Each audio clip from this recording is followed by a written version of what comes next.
Olá, meus irmãos, a paz do Mestre, que Deus abençoe mais uma vez aqui numa breve reflexão nessa madrugada, com um versículo para fortalecer a nossa fé, que encontra-se no Evangelho de Jesus Cristo, segundo Mateus. Quero ler com vocês o capítulo 13 e o verso é o 44, que diz assim, ó: O reino dos céus é como um tesouro escondido, que um homem descobriu num campo. Em seu entusiasmo, ele escondeu novamente, vendeu tudo o que tinha e com o dinheiro da venda comprou aquele campo. Glória a Deus. Irmãos, esse capítulo 13 mostra o Senhor Jesus dá várias analogias, ou seja, parábolas. As parábolas são analogias de como funciona o reino de Deus, de como nós conseguimos conquistar as nossas vitórias por uma intervenção, por um milagre, por alguma coisa que vem trazendo o sobrenatural de Deus sobre a nossa vida. O reino de Deus, o reino dos céus nessa terra, nesse momento. E nesse versículo o Senhor Jesus consegue dar uma explicação que eu creio que tem uma profundidade enorme.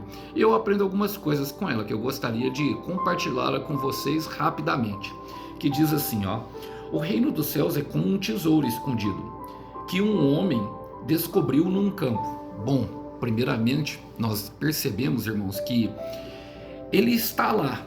Aquilo que nós tanto buscamos, aquilo que o nosso coração tanto almeja, está lá, está no campo, está no mundo.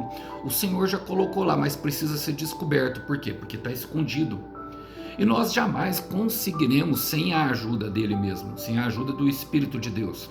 É por meio da revelação da sua palavra, é por meio de uma busca. Ele está num campo e você percebe que é só um tesouro. A ideia que nós temos aqui, que Jesus mostra para nós, que está no mundo, num lugar grande, e que a pessoa, ela deve sim ir à busca, ao encontro, logicamente por meio de oração e por meio da revelação do Espírito Santo.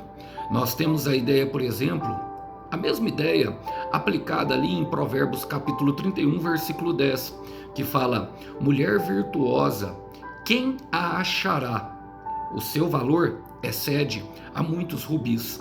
E isso tudo é como o Senhor trabalha: uma boa esposa, um bom trabalho, uma vida que seja plena, um bom esposo, filhos, tudo é uma herança do Senhor, tudo é bênção do Senhor.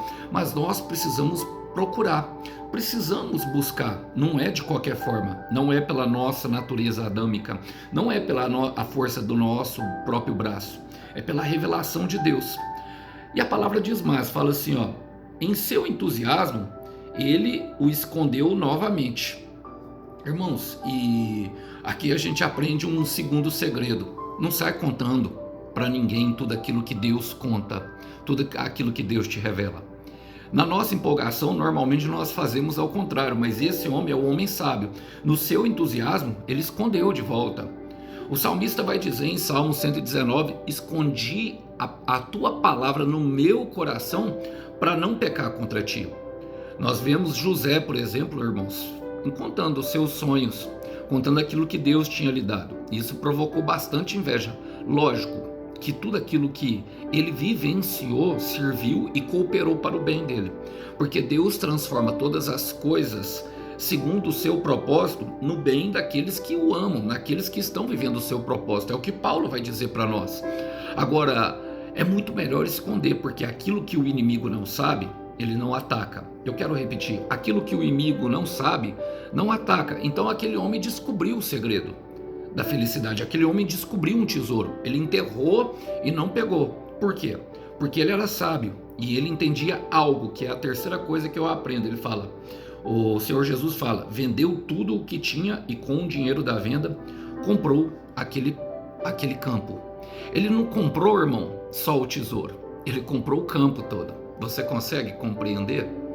Ou seja, tudo aquilo que nós temos de Deus e ganhamos de Deus e que o Senhor nos dá, tudo aquilo que vem do Senhor, irmão, requer esforço, requer um preço a ser pago. Logicamente, o maior preço pago, irmãos, foi o preço de Jesus na cruz, que nos possibilita ter esperança, ter força e acreditar que todas as suas promessas contidas nas Escrituras são verdadeiras e fiéis e que o Senhor não falha com nenhuma delas. Agora, nós aprendemos algo, irmão. Aprendemos algo. Ele teve que pagar um preço. Ele teve que ir à luta. E por isso, ele conquistou aquilo que vai dizer em Efésios capítulo 3, versículo 20.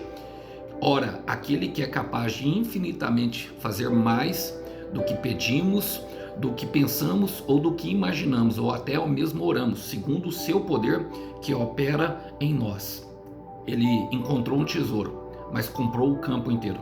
E vai saber se não tinha mais tesouros naquele campo, não é verdade? Vale a pena pagar um preço. Vamos orar por isso? Senhor, eu quero colocar diante de Ti o meu irmão e a minha irmã que estão aqui comigo nessa reflexão, Pai. Na madrugada, mergulhando mais fundo, cada dia mais, buscando do conhecimento e da profundidade da sabedoria de Deus. Revela-nos, Senhor, os nossos tesouros, mostra-nos o que trará felicidade, ajuda-nos, Senhor, principalmente a perseverar nesse sonho, algo que é só nosso e do Senhor, que o Senhor trouxe para que nós deixássemos ele escondido durante o tempo em que trabalhamos, felizes, porque sabemos que vai valer a pena, sabemos que vem do Senhor. Ajuda-nos a viver esse sonho, ajuda-nos a viver o melhor do Senhor para a nossa vida, ajuda-nos a desenterrar e a comprar aonde o campo aonde está a plenitude da nossa vida. É o que nós oramos, e oramos em nome do Senhor Jesus. Eu quero terminar com Mateus capítulo 7, versículo 7. Peçam e será dado, busquem e encontrarão, batam e a porta será aberta. Que Deus abençoe os irmãos, a paz do Mestre, que Deus abençoe, até uma próxima. Tchau, tchau.